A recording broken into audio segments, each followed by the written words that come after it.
Há momentos em que certas revelações podem transformar perspectivas. Recentemente, um senhor de 94 anos, conhecido como seu Abraão, residente no mesmo bairro, faleceu. Poucas horas antes de partir, ele fez um último contato, com a voz debilitada, para compartilhar algo que considerava essencial. Durante quase um século de vida, ele acumulou um patrimônio de R$ 2 milhões, iniciando essa jornada aos 50 anos, sem qualquer recurso prévio. Antes de encerrar a conversa, pediu que seus 7 princípios fossem divulgados, pois acreditava que poderiam evitar erros comuns que condenam a maioria das pessoas a uma velhice com dificuldades financeiras. Estudos recentes indicam que 93% dos indivíduos com mais de 50 anos cometem equívocos graves na gestão de suas finanças, resultando em uma renda mensal equivalente a um salário mínimo. No entanto, os ensinamentos de seu Abraão são tão simples e eficazes que, à primeira vista, podem parecer inverossímeis. Ele defendia que quem se depara com essas ideias no momento presente não o faz por acaso. Sua trajetória, marcada por uma transformação surpreendente, serve de exemplo.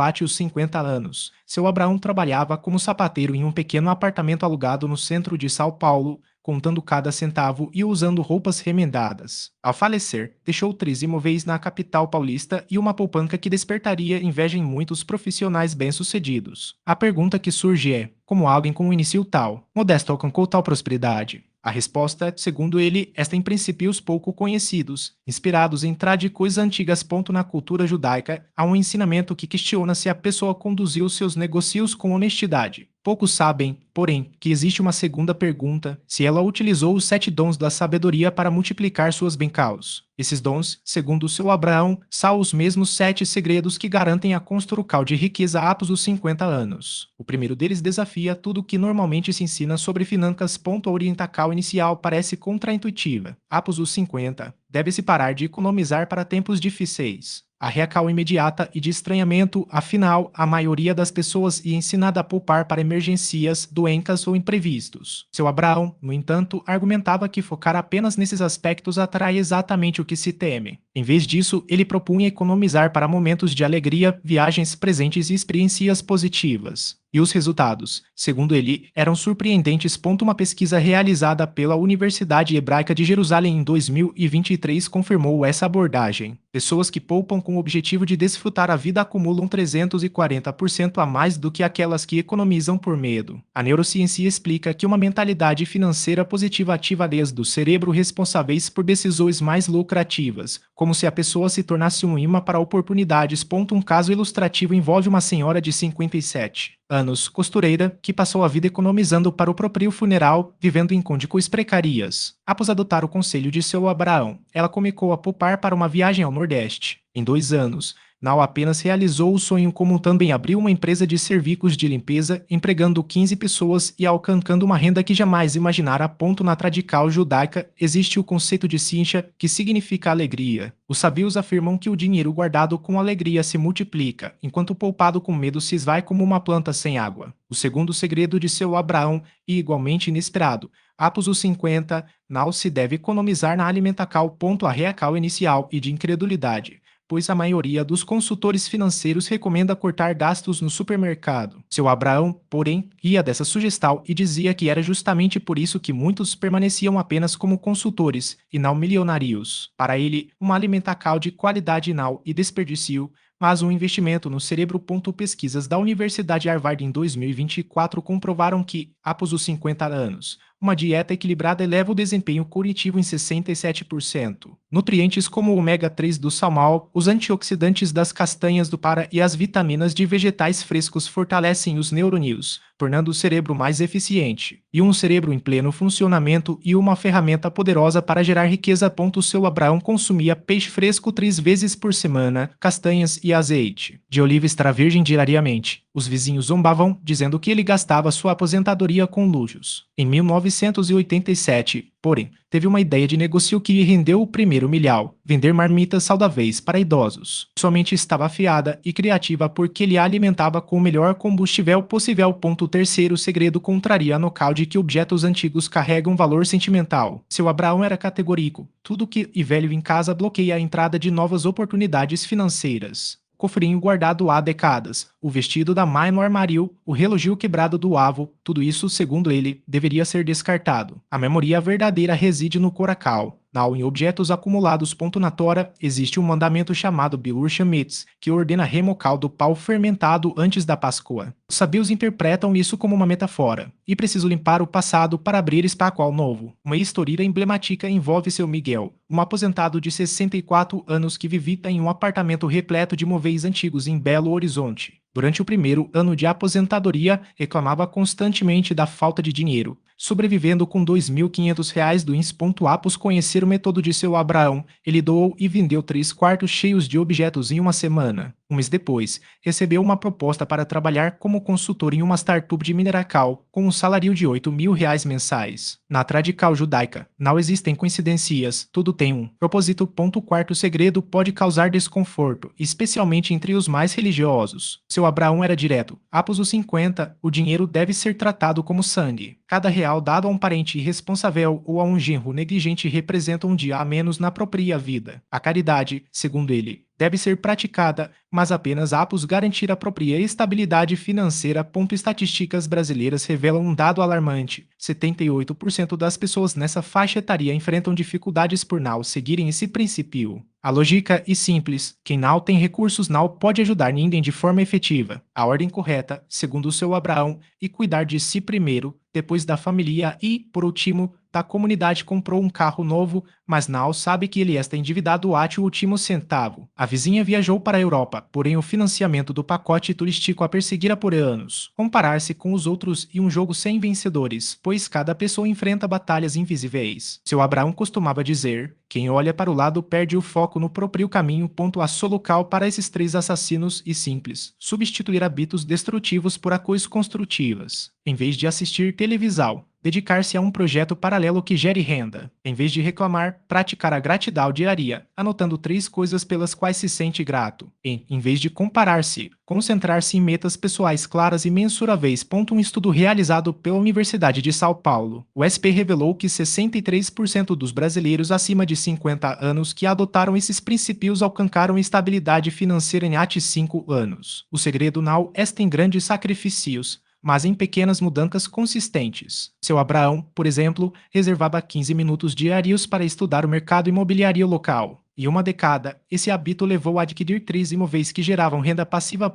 Outro ponto crucial e a saúde. Muitos subestimam o impacto das despesas médicas na aposentadoria. Dados do Instituto Brasileiro de Geografia e Estatística mostram que 42% dos idosos brasileiros gastam mais de 30% de sua renda com tratamentos de saúde. Seu Abraão, porém, priorizava a prevenção. Caminhava 30 minutos por dia, mantinha uma alimentação equilibrada e fazia check-ups anuais. Aos 90 anos, não tomava nenhum medicamento regular e seus gastos com saúde eram mínimos. A mentalidade de longo prazo também se aplica às relações pessoais. Ele costumava dizer: quem planta amizade hoje colhe pela manhã. Investir em laços genuínos, sem esperar retorno imediato, cria uma rede de segurança emocional e, muitas vezes, financeira. Um exemplo é o caso de Dona Marlene, de 67 anos, que ajudou uma vizinha a montar um pequeno negócio de doces. Anos depois, quando precisou de um empréstimo para reformar sua casa, a mesma vizinha ofereceu o valor sem juros. Por fim, seu Abraão enfatizava a importância de deixar um legado. Não se tratava apenas de acumular riqueza, mas de transmitir conhecimento. Ele dedicava parte de seu tempo a ensinar jovens sobre finanças básicas, como poupar e investir. O verdadeiro milionário não é aquele que morre com muito dinheiro,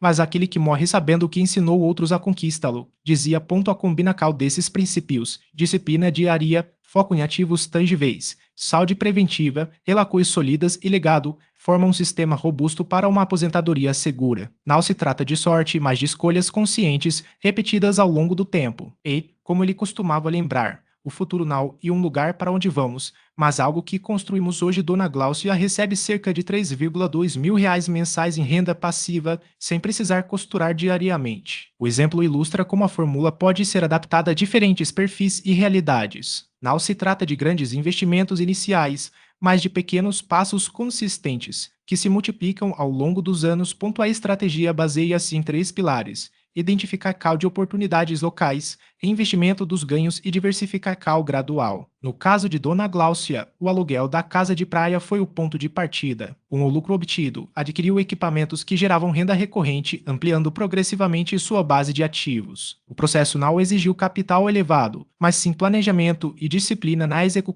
Outro aspecto relevante é a escolha de ativos com baixa manutenção, garagens, máquinas de costura, vagas de estacionamento e quartos universitários. Compartilham características comuns, demandam pouca intervenção direta, possuem demanda constante e apresentam baixo risco de desvalorização. Essas características tornam-nos ideais para quem busca construir renda passiva após os 50 anos, especialmente em um contexto de incertezas econômicas. A fórmula também considera a realidade demográfica brasileira. Com o aumento da expectativa de vida, a necessidade de fontes de renda complementares à aposentadoria oficial torna-se cada vez mais premente. Dados do ID indicam que, em 2023, a população com mais de 60 anos representava 15,1% do total, um projecal de alcançar 25,5% até 2060. Nesse cenário, a construção de fluxos de renda independentes do trabalho ativo deixa de ser uma opção para se tornar uma necessidade. A implementação da estratégia requer, no entanto, uma mudança de mentalidade. Muitos associam a ideia de renda passiva a investimentos complexos ou a grandes fortunas, quando, na prática, ela pode ser construída a partir de recursos modestos. O segredo está na consistência. Começar pequeno, reinvestir os lucros e escalar gradualmente. Cada real aplicado em um ativo gerador de renda representa um passo em direção à independência financeira.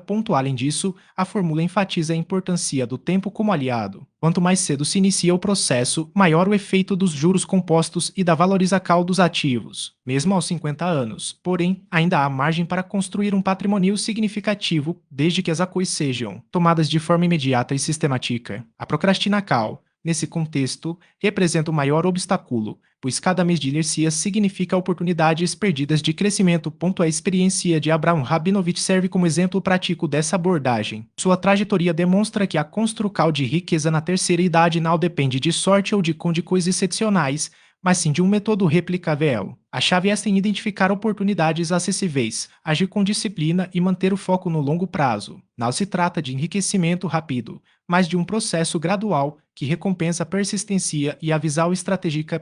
Para aqueles que desejam iniciar, o primeiro passo é avaliar os recursos disponíveis. Mesmo quem não possui capital inicial pode começar com habilidades ou bens subutilizados. Uma sala vazia pode se tornar um espaço de coworking. Um carro parado pode ser alugado por aplicativo e conhecimentos específicos podem ser monetizados por meio de cursos ou consultorias. O importante é dar o primeiro passo, por menor que seja, e manter a consistência.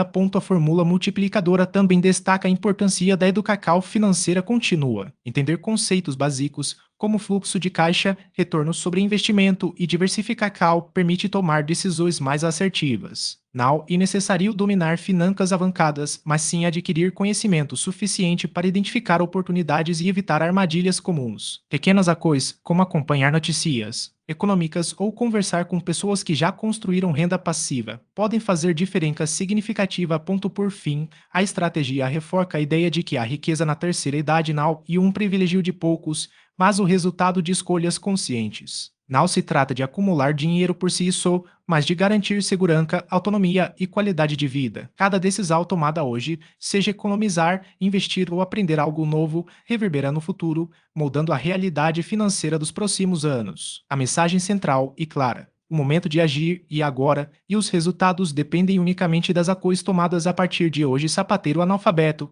sem herança, sem conexões e sem acesso a oportunidades privilegiadas, conseguiu transformar sua realidade. Não há desculpa válida para quem tem mais recursos, conhecimento ou tempo disponível. A diferença não está nas condições iniciais, mas na disposição de agir. O método não envolvia fórmulas mágicas ou atalhos. Consistia em 3 princípios básicos. Primeiro, identificar necessidades não atendidas no mercado, especialmente aquelas relacionadas a experiências pessoais. Segundo, estruturar soluções simples, escaláveis e com baixo custo de implementação. E terceiro, construir redes de colaboração que multiplicassem o alcance e reduzissem riscos. Esses pilares não exigiam formação acadêmica avançada, mas sim observação atenta e persistência. Um dos aspectos menos discutidos, porém decisivos, era a gestão do tempo. Após os 50 anos, a percepção de urgência se intensifica e a tendência é priorizar atividades que gerem resultados tangíveis. Isso significava, por exemplo, dedicar horas do dia a projetos com potencial de retorno financeiro, em vez de consumir conteúdo passivo ou se envolver em discussões improdutivas. A disciplina não era imposta por terceiros, mas sim uma resposta natural à consciência da finitude. Outro ponto relevante era adaptar Cal às mudanças tecnológicas. Embora a resistência ao novo seja comum nessa fase da vida, os casos de sucesso demonstraram que a familiariza Cal com ferramentas digitais, mesmo que básica, ampliava significativamente as possibilidades. Não se tratava de dominar todas as plataformas, mas de utilizar aquelas que se alinhavam aos objetivos específicos, como redes sociais para divulgar Cal ou aplicativos de gestão financeira. A questão da saúde também desempenhava um papel central. Problemas físicos ou emocionais eram encarados não como obstáculos intransponíveis, mas como oportunidades para desenvolver soluções que pudessem beneficiar outras pessoas. Essa abordagem transformava limitações em fontes de renda, ao mesmo tempo em que contribuía para o bem-estar coletivo. A lógica era simples. Se um problema afetava um indivíduo, provavelmente afetava milhares de outros, e resolver essa demanda poderia gerar valor econômico. Por fim, a mentalidade de legado substitui a busca por gratificação imediata. As decisões financeiras eram avaliadas não apenas pelo retorno monetário, mas pelo impacto que teriam nas gerações seguintes. Isso incluía desde a criação de negócios sustentáveis até a transmissão de conhecimentos práticos para familiares e comunidades. A ideia não era acumular riqueza por vaidade, mas sim construir estruturas que garantissem autonomia e segurança para aqueles que viriam depois. A mensagem final reforçava que o sucesso após os 50 anos não dependia de sorte ou circunstâncias excepcionais, mas de uma combinação de clareza de propósito, a cal consistente e disposição para aprender. O tempo, embora limitado, ainda oferecia margem para transformações profundas, desde que fosse utilizado de forma estratégica e intencional. A chegada de um imigrante judeu ao Brasil em 1946, sem domínio do idioma local, sem recursos financeiros ou rede de contatos, e ainda assim obteve resultados. Quem nasceu no país, com acesso à língua, à cultura e às oportunidades, também tem condições de alcançá-los. Não existem justificativas válidas. A mensagem reforçava que a pobreza após os 50 anos não era uma fatalidade, mas uma escolha contrária ao próprio potencial, à família e a ti mesmo a uma concepção mais ampla de propósito. Meio século de vida acumula sabedoria, experiências, práticas e conhecimentos que não devem ser desperdiçados. Esses recursos podem ser convertidos em valor tangível, beneficiando não apenas o indivíduo, mas também aqueles ao seu redor. Cada dia de natividade representa uma perda concreta, não apenas para o presente, mas para o futuro. Hesitar em agir equivale a abrir mão de oportunidades que não se repetirão. O medo de iniciar algo novo, por sua vez, limita o potencial de transformar o que ainda existe. A recomendação era clara: comunicar imediatamente, sem adiamentos. As primeiras ações sugeridas eram simples, mas específicas. Reservar uma quantia simbólica, entrar em contato com um possível cliente, produzir conteúdo relevante ou gravar um vídeo inicial. Tudo deveria ser feito no mesmo dia. A urgência não era um recurso retórico, mas uma estratégia para romper com a inércia. A carta terminava com um apelo pessoal, reforçando que o compromisso assumido deveria ser registrado por escrito, de próprio punho, com data e assinatura. Essa prática, segundo o autor, transformava uma intenção abstrata em um compromisso formal mais difícil de ser ignorado. A orientação era fotografar o documento e compartilhá-lo publicamente como forma de reforçar a responsabilidade. O desfecho trazia um convite para que o espectador se engajasse ativamente, inscrevendo-se no canal e interagindo com o conteúdo. A cal era apresentada não como um gesto passivo, mas como o primeiro passo concreto em direção a uma mudança real. A promessa de um material adicional, uma lista detalhada de estratégias para gerar renda após os 50 anos, era condicionada à participação ativa, simbolizada por uma palavra-chave nos comentários. O tom final reforçava a ideia de que a transformação dependia exclusivamente da decisão individual. Procrastinar não era apenas um atraso, mas uma perda irrecuperável. A mensagem concluía com um alerta sobre a realidade da maioria dos aposentados brasileiros, destacando que a ICCAL estava ao alcance de quem estivesse disposto a agir.